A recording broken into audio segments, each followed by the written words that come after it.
Welcome to Colorado Tech People, where we talk with the builders using technology to solve real world problems. Today's episode explores how to build products for markets that the playbook doesn't cover. I'm joined by Adam Zucker, CEO and founder of Cloverleaf AI.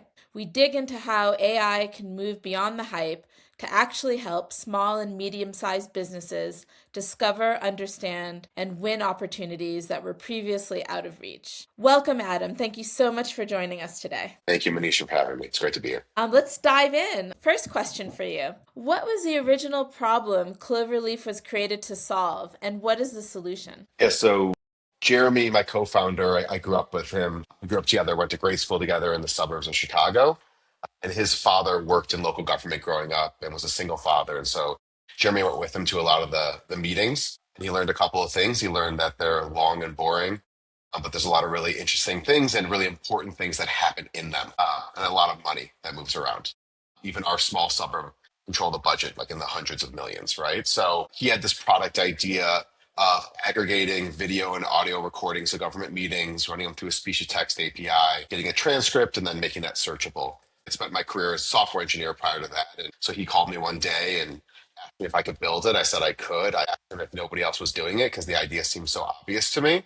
And he said there was nobody else doing that at the time. So that was a little over 5 years ago now. And where we've really found a lot of traction and a lot of really unique value is specifically in helping people get ahead of government funding, helping companies understand well before an RFP is released what are problems that cities, counties, states are dealing with, and what are the solutions they're looking for. And so it allows our customers to come to these communities and these government agencies as true partners and not just as people looking for dollars. How do you get the transcripts from the government meetings? We have like an army of scrapers that go all across the internet looking for these publicly available meetings. So video audio recordings that are posted on a whole, a plethora of websites. Run them through a proprietary speech to text API that we built, and that gets us out the transcript, the text, and then from there we can index them into a search API. Really interesting. And, the topic of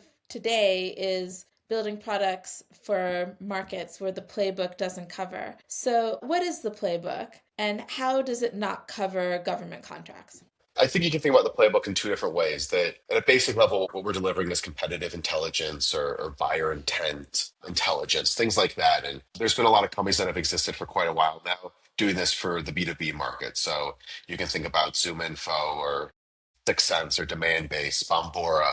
But the B2B world and the B2G world are pretty distinct in how they operate, how the buying decisions happen, how people go to find new products and services. We figured out that you could build a vertical specific solution that leveraged some of the unique things about government buying decisions. One is that they happen in broad daylight as opposed to private companies. In city council meetings and county commissioner and board meetings, they're having open discussions about problems they're facing and how they want to allocate their budget and what problems their communities need to solve. That doesn't happen. Amazon isn't publicizing their inner customer success, like, vendor roadmap journey, right? So there's a unique set of data to take advantage of. It's really messy and very disaggregated. So it's hard for these companies to understand at scale what's happening. And then I think on the other end, that would be the other thing where the playbook is tough, where right up until a company like ours came along, to scale up your sales motion, you essentially just needed to hire more salespeople, find people who had connections and networks into these communities, because it was hard to know if I cover 200 cities in southern Indiana. I can't go to all the council meetings every week or every day. I can maybe go be at one. Even that is a lot of driving. It's a lot of sitting around waiting for the 3-minute section that actually applies to your company or your product to come up. So it's, allowing them to scale efficiently, to let software do the hard work of helping point them in the right direction. They're, every week they know the right 5 people to make a phone call to, and they're not just blasting out 500 emails to every city, hoping that one of them might care about what they have to say. Really interesting. And you mentioned that the governments are having these discussions out in the open. What is the process for applying for a government contract, and how does it differ from what happens in the B2B market?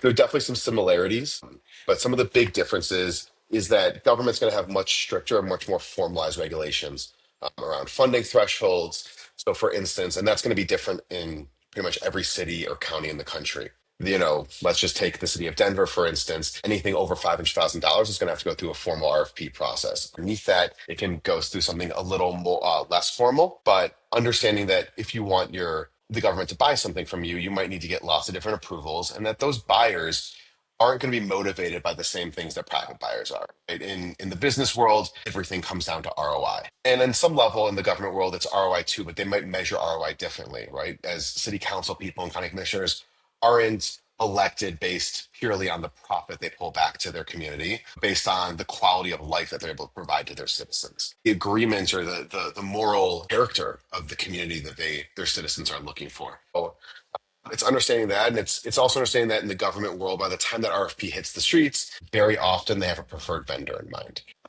Getting there right before the end, waiting for the RFP to get released. There's actually a stat that says it's around 4% of cold RFPs. So if your first time seeing is when it hits the open market, you have about a 4% win rate. But that win rate jumps to over 60% if you're there early. At the end of the day, that's not that different from the corporate world, right? If I'm a director of marketing and I go to my CMO and I said I want to buy a new, account-based marketing tool, they might ask me, what other ones have you looked at? Have you done your due diligence? And if maybe I've only looked at the one vendor, I might go out and check another couple, but I already have the vendor I like. It's going to be really hard to sway me off of them. So getting there first, getting there early, being able to partner with somebody and know that they're not just looking to win your dollars, but they're a true partner to your community. In the government world, contract terms are much longer by kind of at a base level. So a lot of them are 5 or 10 years. You're not just signing up for a 1 year service where you can switch. You're making a big commitment, both in terms of time and dollar amounts. Yeah, and I can see the value in finding out early what the problem is that the government wants to solve, but also you know who wants to solve it, don't you? You get a name of a person who is discussing it. So absolutely. We like to say that government sales is all about relationships. At the end of the day, it's people buying from people, kind of like I just mentioned. For governments, it's when you're making a purchase for $500,000 and the next vendor comes in and says we can do it for $480,000. Now, $20,000 is a lot of money, but the real thing is do I think this vendor truly understands my community, what our problems are, and what we're looking to solve? Because as we talked about, kind of the incentive structure for government versus private, if they don't think it's the right partner, regardless of the dollar amount, if the rollout goes poorly, if the services aren't done well, I'm not getting elected next time. So it's really important to know who's the right person to reach out to, who really owns this decision. And much like the corporate world too, just because it's a marketing purchase doesn't necessarily mean the CMO is the signer. CMO only go under their budget. It doesn't necessarily mean they're making every single decision on what kinds of software. They have trusted people underneath them. They delegate. And it's the same thing in the government. It's understanding, who exactly is the person who's driving this decision, who's my champion, who's my economic buyer, who's my budget holder, who maybe has veto power, right? Who's a city council person who has a really outsized voice and they maybe hate my product, right? Or they hate my company. And I need to know that. And I want to start, being able to reach out to them and make sure, hey, I know you've had a really poor experience in the past with, a lot of cable providers have quite a bit of bad publicity, right? So, hey, I know our internet's gone down a couple times over the years. Like, I'd love to talk to you about what we've done to improve that, right? So, what can you do to kind of intimate and suggest and convince them that you truly understand their unique problems and them as a person, not just I'm with AAA technology looking for an IT manager to sell to. What was the process that you took to understand this market in depth? So, in order to build software that's going to solve this problem, how did you get close to your customers? Jeremy had some of that personal experience growing up from his dad. His dad was a comptroller for various communities around where we grew up in the North Shore. But other than that, it was the really unglamorous and really dirty work of spending a lot of time talking to a lot of different people, workshopping the product, tweaking it, listening to customer feedback, keeping a really tight feedback cycle so we can iterate quickly and stay convinced on what there's a quote that I love from Henry Ford. It's a famous one, but he said if I'd asked people what they wanted, they would have said faster horses. And so we always talk about that customers understand their problems very deeply, but they don't often have the right solutions. They're not technologists, they're not product people. So our job is to listen very deeply to their problems and then translate those into the right solutions. I don't think there's any replacement for customer discovery or listening with an open mind and an open heart and really trying to get close to as many people. Just one tactical thing was conferences were also massive for us. They just get into a room with a lot of people, be able to have really have a lot of those customer discovery conversations in a really quick succession. How did you convince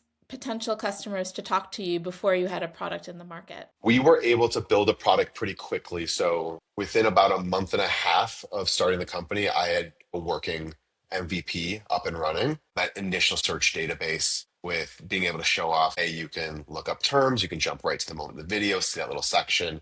I think that gave Jeremy something to be able to demo, something to be able to, to push. And then other than that, again, unglamorous, unsexy, but it is lots of cold calling, lots of cold email, and just trying to find people, not being too initially of who will talk to us, push on existing networks and people who know, people who you think might solve your problem. We were lucky in a sense where I think our product was pretty easy to understand, even for like, if I explain to my parents, who are not technology people at all, but they could, oh, that's interesting.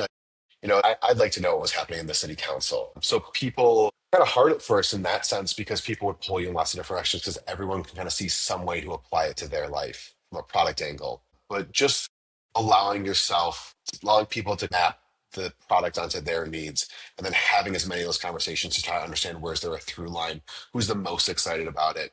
And then even more so, and I tell this to friends of mine who are founding companies, who's willing to pay for it because there is no feedback like paid feedback. Everybody else, they can be the kind of moments that get you up in the morning that somebody liked your product and thought it was interesting. And but until somebody pays you for it, it's hard to know. If they're not willing to pay you for it, then they're not a customer. They're a potential one, but obviously ranked much, much lower in the grand scheme of things. Yeah, you know you're solving a painful problem if they're willing to pay for you to make it go away. Yeah. And I also would say early on, don't worry about the price as much. Like you just want to find people. Went all over the place. We ended up lowering our price a lot very early on just to see, just to get people in the door and to start getting some real feedback. People who are really at least willing to uh, put up $100 a month, $200 a month, even though it wasn't really what we wanted to do long term, but just at least to get some money in the door and to prove, hey, they're willing to pay at least that much to us for access to the tool. And this isn't just a nice to have. Yeah. And were there other directions in the beginning that you considered but decided not to take? Yeah, we have a small segment of our customer base that is more government affairs, so like government affairs, public policy, regulatory, that sort of world. And we still have those customers, and some of our longest standing customers, some of our biggest contracts actually. And we're actually planning on going back to them eventually. The long-term vision of our company is less about government sales and it's more about government engagement. So it's about being an intelligence layer and a one-stop shop for understanding what's happening at the government at any level, and being able to track it, whether it's, just the raw discussions. Over the last year, we started pulling in things like agendas and minutes and packets and legal notices, and we're always expanding our data set to things. Soon we'll have regulation and legislation in there and budgets and procurement rules and permitting and, anything that related to the government. But early on, we were kind of getting pulled, and we were trying to service both of them at the same time. And, there's I love a good cliche. There's you can't boil the ocean is a big one, and I think there's something really hard, especially we're a venture backed company. You have to sell the brand vision. That's the only way to get funding. And especially early on, you sell a brand vision, and then you have to go back to think like, all right, I have three customers. Like, how do I get three more? How do I get three more after that? How do I get from 0 to 1 million and 1 to 5 and 5 to 10? And to do that, you have to be really, really focused early on. And so I think where we started having more success is when we started to narrow in and say, let's try to be the best for one segment of this market. And over time, we can grow, be able to satisfy a wider and wider audience. And how would you describe the segment of the market that you're focusing on now? We've found a lot of traction with GovTech companies. We have other segments as well that we've found, like I mentioned, the government affairs. Some of our favorite clients fall in there too. So, no shade to them. We found a lot of success as well with architecture, engineering, construction firms, kind of that world. But we have really focused in with currently on going after those technology companies. They understand, they have a little bit more usually of a mature RevOps motion and a kind of mature sales technology stack, being technology companies themselves. And so we're able to fit into there a little bit easier rather than trying to get them. to take a new route to solve an existing problem. Earlier, you mentioned that it took you a month and a half to get the product up and running. What was your process, and were you relying a lot on AI to support the development efforts? I mean, no, I built the first version myself. I spent my career as a software engineer. I built it almost 5 years ago now. So it was well before any of Cursor or Claude Code or anything like that existed. So really it was me. We did a Techstars program in Indianapolis. And for about a month, I just sat on the porch of our Airbnb and just coded for 10 to 12 hours a day, building as much as I could. Yeah. Good for you. And did you have any support in terms of user research or design? I had Jeremy out there talking to people, doing customer conversations, doing that. It's funny, we talk about it, we went to that Techstars program. We spent the first 2 weeks doing like all the workshops together. And then at that point I was like, hey man, I'm gonna go I was joking, like into the code mines and I'm just gonna write code all day. And he's gonna go to all the workshops. And every day he'd go into the tech, like the office where Techstars was. He'd come home every night and he'd have like hey, I want to build this new thing. Let's do this instead. And it was like every day was like a new him because he'd talk to 15 different people and all these different ideas. And I would be like, all right, man, but I'm gonna stay focused on what we already decided on. I'm just gonna get this first version out. Our dynamic a lot, I always joke. I've told him since we started and it hasn't changed. He's like a dreamer. And I tell him just want what you want and don't worry about what's possible or what's easy or difficult. Like I just want you to want what you want. And then my job is to take that and try to translate it into how do we build something as quickly as possible, within a budget. Because I tell him and I tell the rest of our team, the beautiful thing about code is that anything's possible. The only question is how much time and money it's going to take to build it. But that's our job as engineers, as product people, is to figure out how do we distill down what they want into something that we can get to market quickly. Because I'm a huge believer in the concept of an MVP, right? And in my career, found that no one really did the minimum part, that we would build products. I was a part of teams where we take 6 months to get the first version of the product into people's hands. Being on a team where 3 months in, we gave like a demo to a customer and they gave us a list of like 100 missing features and bugs. And it was like, that's just, we just built the wrong thing. And how are you 3 months into a project before you realize you built the wrong thing? Like you didn't have a tight enough loop with them. You didn't understand exactly what they were looking for. The beautiful thing about software is we can update it a million times a day if we want to. That gives us a unique ability as software companies versus hardware to be able to iterate. Right. And so let's take advantage of that and let's figure out what's the smallest thing we can build that delivers real value to a customer. Let's get into their hands and then let's iterate from there. Then trying to build the complete vision all in one go. So you built it all yourself you did the front end, you did the back end, you did Oh yeah. Oh yeah.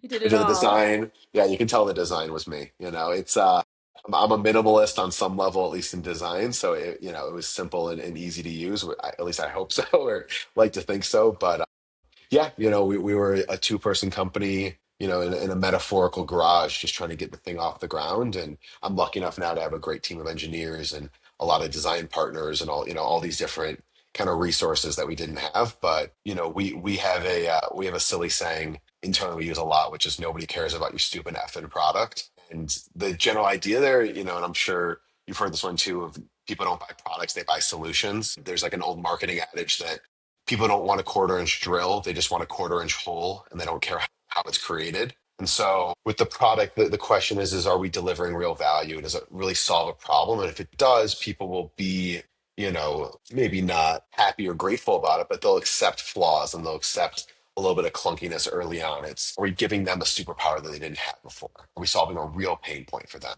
That's the important thing rather than are we building the perfect product? And how do you see development going forward? Are you using AI now to support your development efforts? Yeah, absolutely. We as a company became like full converts last summer.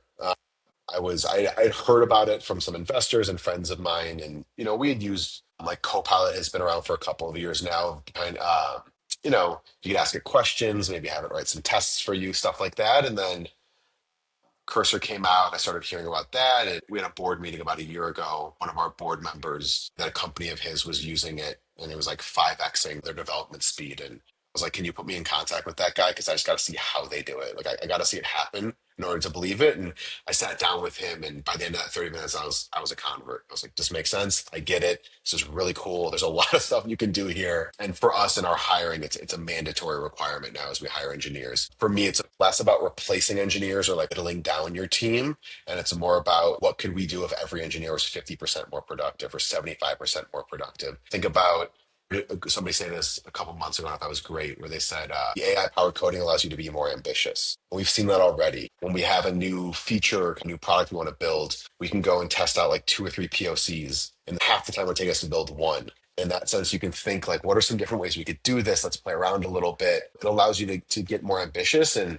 for me, as a business owner, it's thinking through what are all the incredible things we could do if everyone was more productive, And yeah, so that's how I think about it. And what is the tooling that you use? We recently moved over to Claude Code. For a while, we were using Cursor. I believe some people might even still be using Cursor just with the Claude Code running through it. But then we have like Pilot for our pull requests and reviewing code and stuff like that. But yeah, I'd say Claude Code is a big one. And How big is the company now? we are 16 people, growing. We'll be over 20 in the next couple of months here.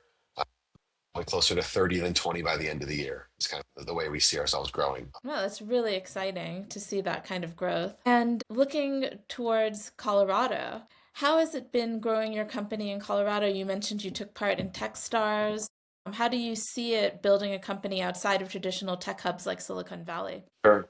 Yeah, I'm not from here. I moved here for the company. Jeremy's been here for over a decade now. I was living in a small town in Oregon before we started the company. And so a lot of reasons for me to come here, very few for him to join me in Southern Oregon. But Denver's a great place for a lot of reasons. I wasn't, it's kind of obvious in hindsight, but it's a lot more of a tech hub than I thought it was before I moved here. You have the huge Google campus. You have a lot of the big defense and space companies are out here.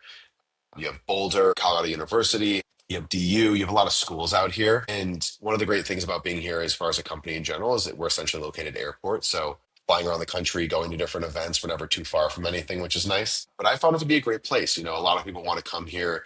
There's a big city. We've been able to find a lot of great talent here. People living here and working here, and the state seems pretty amenable to wanting to grow the tech community. So yeah, it's been a good place to be. Have you seen an impact on your business from the AI bill that recently came out? We have not yet. I've been part of Techstars. They've been a vocal voice for kind of reconsideration of the bill. I know in reading it, it definitely seems to be onerous. And what the little bits I've read about it seems to put a huge burden on companies in a way that maybe is impossible in a more practical sense for them to stay compliant with. But I haven't seen any effects yet. It hasn't, there's been no restriction on tooling. We haven't had any complaints or influence from state or local government here trying to get us to change the way we do things. It's interesting. I understand the impulse to want to regulate pieces of technology that could be potentially destructive. On the other hand, you're trying to draw that fine line between that and allowing innovation and rapid development, which requires allowing for the fact that mistakes might be made, but do the benefits outweigh the damages? So I respect that legislators are working hard to try to figure out that right balance. What advice would you give someone who is thinking about starting their own business now with all the AI tooling that exists? Is there any advice that you would give them? AI tooling changed a lot of things. I think it opens up a lot of avenues for people to build quicker and iterate quicker. I think it also can wash things out a little bit, right? And it create this world where everybody's building everything, and so it's kind of hard to stand out in that. But I'd say you just got to start from a problem, something you feel passionate about, something you're willing to work really hard at for a long time without really making money, because that's most likely where you're going to be. I know that's where we were for a while. If you're willing to do that, that's going to keep you through. I think finding a great community, and can you find mentors and advisors that have been there before and can help talk you through some things, and then just working really, really hard. And heard a great thing, which is like, something like expertise versus volume, and in lieu of expertise, just outworking people can get you pretty far in life. And so I think AI suggests that everything can be done really easily, or like with minimal effort. I know you can go on Lovable or one of those platforms and just like build me an app today, and it'll throw a whole thing together. You're not going to throw a whole company together in a day. It's going to take some time, and it's going to take some effort. It's going to take falling down on your face and getting back up again. So yeah, I think just resilience and consistency. And what does success look like for the end users of your platform? What real world outcomes are they looking for? More revenue. For the government sales teams, it's more pipeline, more closed deals, better renewal, retention, upsells. If we could just sell our customers more revenue, we do that. What we do instead is we sell them a product that allows them to make more money. And it's just being for the end seller, the account executive, the person in the field that's using our tool, it's allowing them to own their territory and know what are my accounts are ready for to be sold to today. What are the ones that maybe I just reach out to and strengthen the connection because they're going to be 6 months away from a buying cycle. But ultimately, it's for a sales intelligence tool for an intelligence layer. The goal is the outcome of any sales department. It's either you make more money or you don't, and that's our goal is to be kind of another arrow in their quiver to help them with confidence and scale with confidence. Can you share a story of a business that was able to win a contract because of Cloverleaf? Yeah, I mean, um, from very early on, it was kind of like a big aha moment for us. But in the TechStars program, we piloted with a big telecom company, and they found a $3 million RFP down in Southern Indiana that they had no idea existed, and they were able to win it a couple of months later from just being first to deal. We also have a pretty cool case study we just put out with Uber, less about close revenue, but for Uber, the sales reps using the tool, because Uber does a lot of transit partnerships with local communities for like paratransit, microtransit. They call it like first mile, last mile. So for especially like more rural communities, maybe, or places where just there isn't as much access to public transportation or it's not able to do the entire job, Uber will come in and partner. For Uber, the sales reps were able to add $1 million to their pipeline per quarter per rep. Pretty outstanding ROI there. And obviously, we can't close deals for people, so we still rely on the sellers to be the experts they are. But being able to service that many opportunities and give them that advantage and that sort of coverage has been pretty awesome. And for me, my career, I just wanted to build products that solve real problems. I didn't grow up. I'm pretty passionate about government working for people, but I didn't grow up wanting to be the government data expert. But always wanted to build things that I knew solve real problems and really, that gives me the confidence to go out there and work hard every day and yeah, charge people money for something, which is their hard-earned money. We respect that, we value that. And so we want to make sure we're providing a service that greatly outweighs the investment they make in us. Looking ahead to the future, if everything goes well for Cloverleaf, where do you see the company in 5 to 10 years? Yeah, we're just trying to essentially double every year. If we can do that, we'll be in a great place. But I think that's a more like hard numbers. I think for us, it's kind of what I said earlier, which is being that de facto one-stop shop for government engagement. So this is, from a product vision, it is for people who want to engage with the government, companies, and even private citizens one day, because that was the original idea we had was more about selling it to governments as a way for a single mom who couldn't make the school board meeting. She could go on and just kind of see what was happening. If the topic she cared about came up. But I think it's that people who want to engage with the government aren't constrained by their ability to understand what's happening in the government.